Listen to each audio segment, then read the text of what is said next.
নমস্কাৰ আজি এটা বিশেষ ভিডিঅ' লৈ আহিছোঁ আপোনালোকৰ ওচৰত যে আমি কেতিয়াবা আমাৰ জীৱনত এনেকুৱা হয় আমি বহুত কষ্ট কৰোঁ কিন্তু সেই অনুপাতে আমি যিখিনি সাফল্য পাব লাগে সেইখিনি সাফল্যৰ অধিকাৰী নহওঁ আমি নিজকে বৰ দুৰ্ভগীয়া বুলিও অনুভৱ কৰিবলগীয়া হয় এনেকুৱা উদাহৰণ আমাৰ পৃথিৱীত বহুত আছে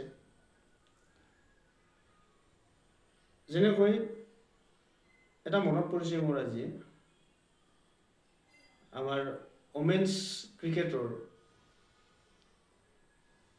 ফাইনেল খেল হৈ গ'ল ভাৰত জিকিল শুভেচ্ছা দলটোলৈ বহু কেইজনে ভাল খেলা খেলিলে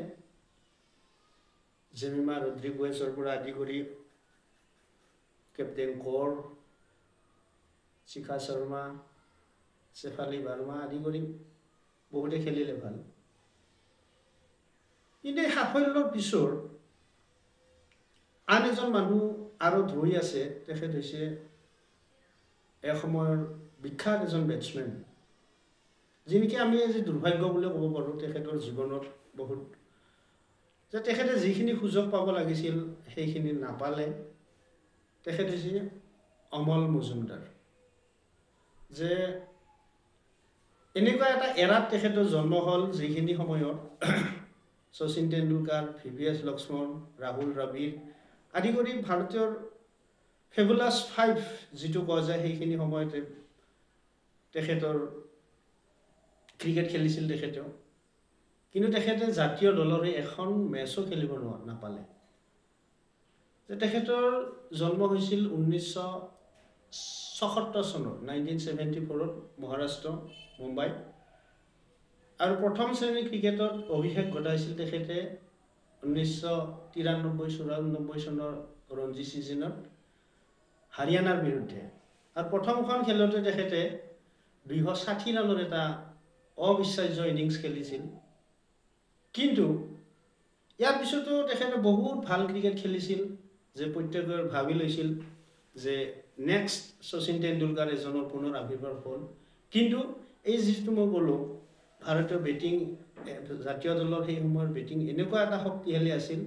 যে আন বেলেগে তাত যোৱাৰ সুযোগেই নাছিল যে কেৰিয়াৰত তেখেতে 171খন প্ৰথম শ্ৰেণীৰ মেচ খেলি 11,167 ৰান কৰিছিল সেঞ্চুৰী আছিল 30টা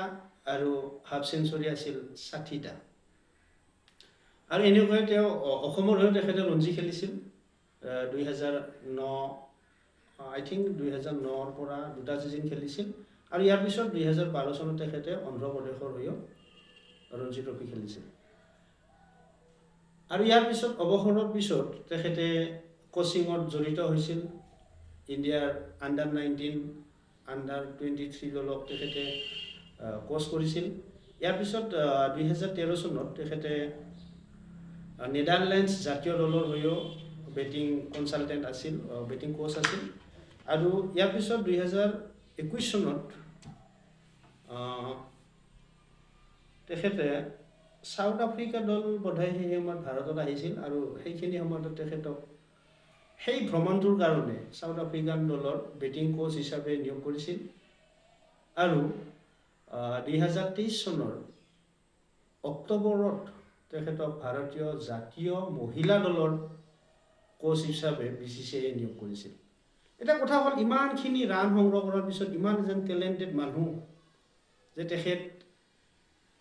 যে পৰ্দাৰ আঁৰত আমাৰ যে পৰ্দাৰ আঁৰত কিবা থাকে তেনেকৈ ৰৈ গ'ল তেখেত যে প্ৰথম শ্ৰেণী ক্ৰিকেটত তেখেতৰ এভাৰেজ অলমোষ্ট 49 ভাবি চাওক যে ইমান এজন টেলেণ্টেড মানুহ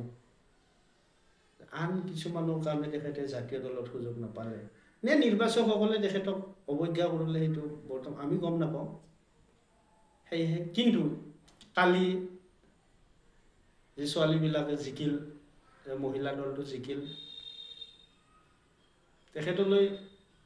তেখেতক বহুতে নাজানেয়ে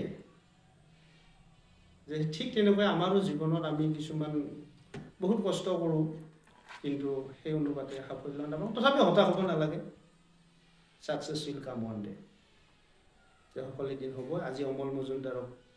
বহুতে চিনি পায়, হয়তো বহুতে চিনি পোৱা নাছিল। ধন্যবাদ। এইখিনি